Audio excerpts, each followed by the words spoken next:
سلطان العارفین رحمۃ اللہ علیہ کا شعر ہے جی، کیا خوبصورت کہ دل کالے کو لو منہ کالا چنگا، دل کالے کو لو منہ کالا چنگا، جے کوئی اس نو جانے ہوں، منہ کالا دل چنگا ہوئے تائیوں رب پچھانے ہوں۔ یہ حضرت علی کرم اللہ وجہہ کا جو فرمان ہے کہ جو ایمان جو ہے قلب انسانی میں ایک سفید نقطے کی طرح ہے، جوں جوں ہم اپنے اچھے اعمال، اپنی اچھی سوچ، افعال کے ذریعے بہتری کی طرف جاتے ہیں، وہ نقطہ روشنی بڑا ہونا شروع ہو جاتا ہے، حتیٰ کہ وہ پورا قلب روشن ہو جاتا ہے۔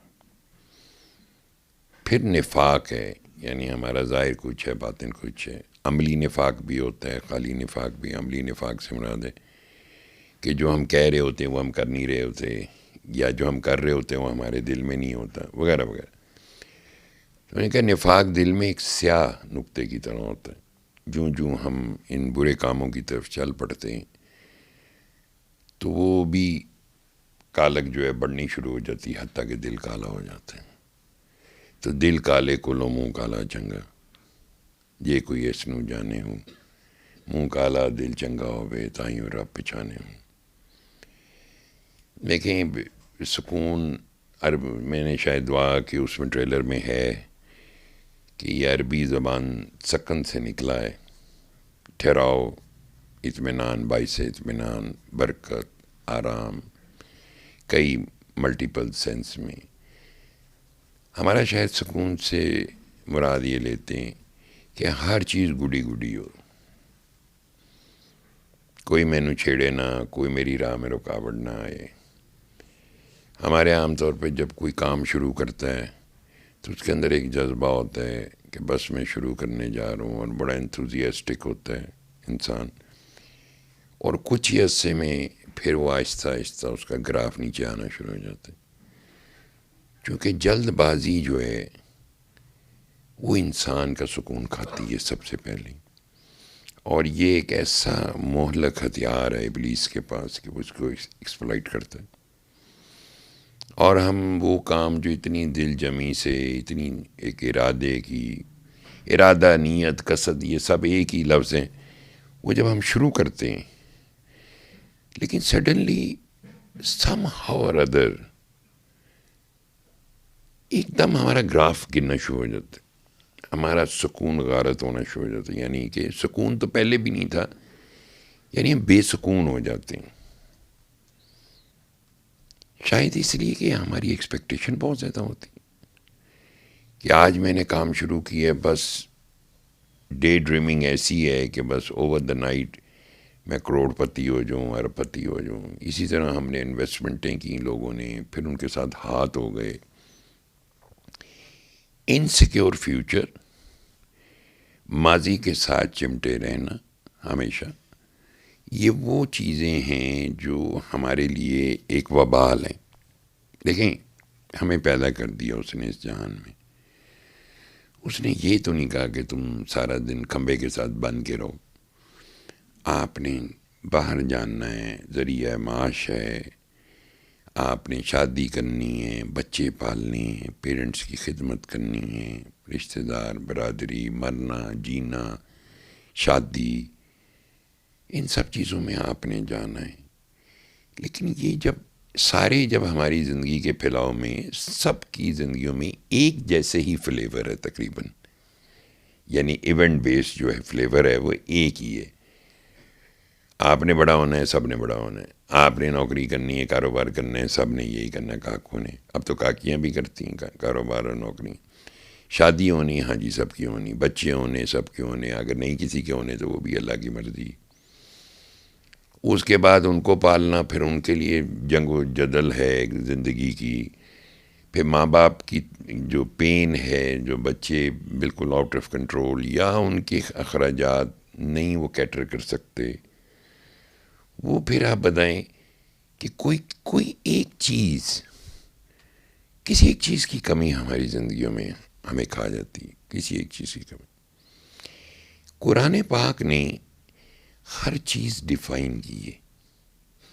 آقا دو جہاں علیہ الصلوۃ والتسلیم کا جو جتنا اسوہ رسالت مآب صلی اللہ علیہ وسلم جو پریکٹیکل ہے، جو آپ کے اقوال ہیں، جو آپ کے افعال ہیں، وہ سارے کے سارے ہر انڈیویجول ہیومن بینگ آن ارتھ سب کی زندگی رنگ و نسل سے بالا تر ہو کے سب کے لیے وہ ایک گائیڈ لائن، ایک رہبری، ایک رہنمائی، ایک پیسفل زندگی ہے کا ایک ضابطہ حیات ہے. ہم کہہ تو رہے ہیں ہم سکون میں نہیں ہیں،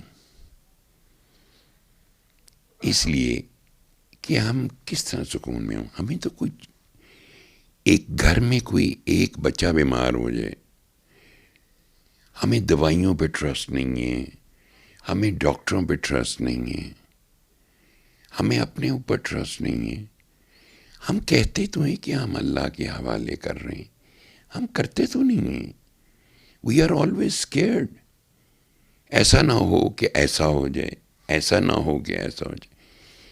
ہم فطری غیر فطری سارے جتنے امر ہیں ان کو اپنے ہاتھ سے کنٹرول کرنا چاہتے ہیں.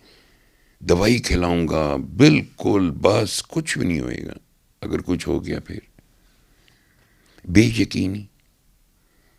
ڈاکٹر اقبال کہتے ہیں کہ بے یقینی جو غلامی سے بدتر ہے بے یقینی. ہمارا یقین اللہ پہ کیا ہے؟ کچھ بھی نہیں.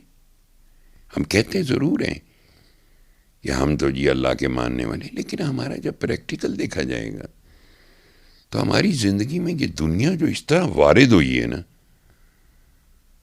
اس طرح گھسی ہے ہماری زندگیوں میں، کہ اگر ہم یہ کہیں کہ جی ہم نے بڑی آسانی کے ساتھ اس کو یوں دھکے دیے، ادھر سے باہر نکالا، ادھر سے باہر نکالا، وہ جس کو ہم سب کہہ رہے ہیں نا کہ ہم ہاں جی وی آر ویری پیسفل، اور قلندر پاک رحمۃ اللہ علیہ کے صدقے ہم پیسفل ہو گئے. میرا سب سے سوال ہے، اپنے دل سے پوچھو کتنے پیسفل ہو گئے. قلندر پاک رحمۃ اللہ علیہ کے بارے میں تو میں کہہ سکتا ہوں، اس لیے کہ انہوں نے تو یہ دنیا ہی چھوڑ دی تھی. وہ تو اللہ کے قریب ہو گئے، وہ اللہ کے قرب میں چلے گئے. انہوں نے تو وہ جو چاہا اللہ نے جیسے چاہا ویسے رکھا. وہ ایک فقیر کہتے ہیں نا، تو نے 20 سال مجھے ویسے رکھا، میں اس پہ بھی خوش تھا. پچھلے 10 سال سے تو نے یوں رکھا ہوا، میں اس پہ بھی خوش ہوں. اینج بھی تو اونج بھی تو. آپ اور میں کہہ سکتے ہیں یہ؟ جب ایک گھر میں یہ اکثر میں جتنی بھی باتیں آپ کو کہوں گا نام نہیں لیتا ہے، یہ وہ ساری ایگزامپلز ہیں جو میرے ساتھ رونما ہوتی ہیں لوگوں کی انٹریکشن سے. لو جی میرا مسئلہ تو نہیں ہے، میری بہن کا مسئلہ ہے. اچھا جی آپ کی بہن کا کیا مسئلہ ہے؟ وہ رات کو ڈر جاتی ہے. تو میں کہا بیٹا اس کی شادی کرا دو.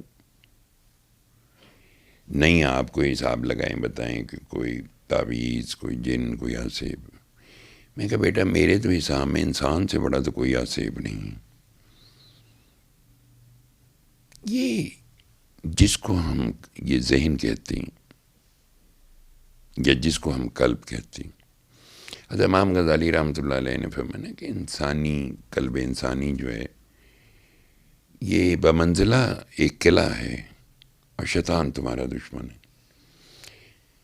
اس کے بہت سارے دروازے ہیں اس قلعے کے. وہ اس میں سے گھسنے کی کوشش کرے گا اور تمہارے دل پہ قبضہ کرے گا. کتنوں کو یہ بات پتہ ہے؟ چلیں بتائیں. کیا آپ کو پتہ ہے کہ آپ ایک قلعے کی مانند ہیں؟ آپ تو قلعہ شاہی قلعے کی باتیں کرتے ہیں نا، آپ تو دہلی کا لال قلعے کی باتیں کرتے ہیں نا، یا روہتاس فورٹ کی باتیں کرتے ہیں، یا یہ جیلم والا جو ہے اس کی باتیں کرتے ہیں. آپ کا اپنے بارے میں کیا خیال ہے؟ اس قلعے میں ابلیس گھس بھی جائے تو کیا فرق پڑتا ہے؟ ابلیس کا قلعے سے کوئی، اس قلعے سے تعلق ہے. اس قلعے پہ جس پہ قبضہ کرنا چاہتا ہے وہ قلب انسانی ہے.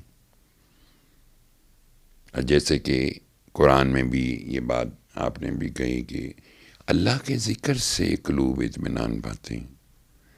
نبی علیہ الصلوۃ والتسلیم نے فرمایا ہر چیز کی ایک صفائی ہوتی ہے، دل کی صفائی ذکر اللہ ہے، اللہ کا ذکر ہے۔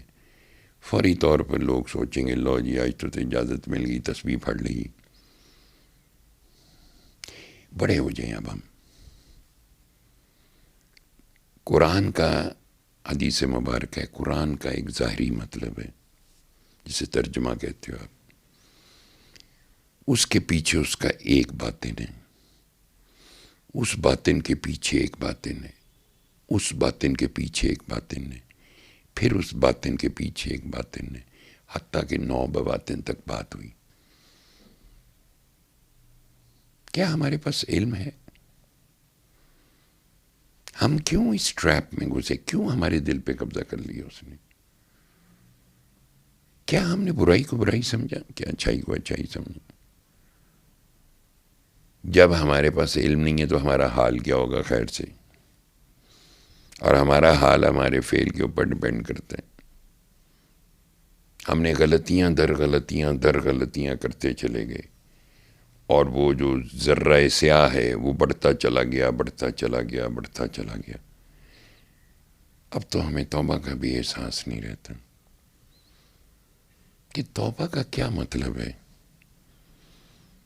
یہ جتنے بھی کائنات میں سٹرکچر ہے، یہ نظام ہے، یہ اللہ نے بنایا ہے نا۔ فطرت، قلندر پاک رحمۃ اللہ علیہ فرمایا کرتے تھے فطرت کے قوانین اٹل ہیں، جو توڑے گا اس کو سزا ملے گی۔ میں قلندر پاک رحمۃ اللہ علیہ سے ملا، میں تو اسی دنیا میں تھا، میں فیل کر سکتا ہوں کہ اس دنیا کی بے چینی کتنی ہے اور کتنی زہر باد ہے، کتنی زہری ہوا کی طرح۔ ہم کہہ تو رہے ہیں ہم قلندر پاک سے ملے، ہم پرسکون ہو گئے، ہم جھوٹ بول رہے ہیں۔ ہمارے ساتھ ایک واقعہ بیتے چھوٹا سا، ہم سب فارغ۔ ارے جب اللہ کا ذکر ہی نہیں ہے، جب اللہ سے محبت ہی نہیں ہے، قرآن تو یہ بات کہتا ہے، اور اللہ کا ذکر کرو اور اللہ کے لیے ہو جاؤ، تبھی سکون ہوگا نا۔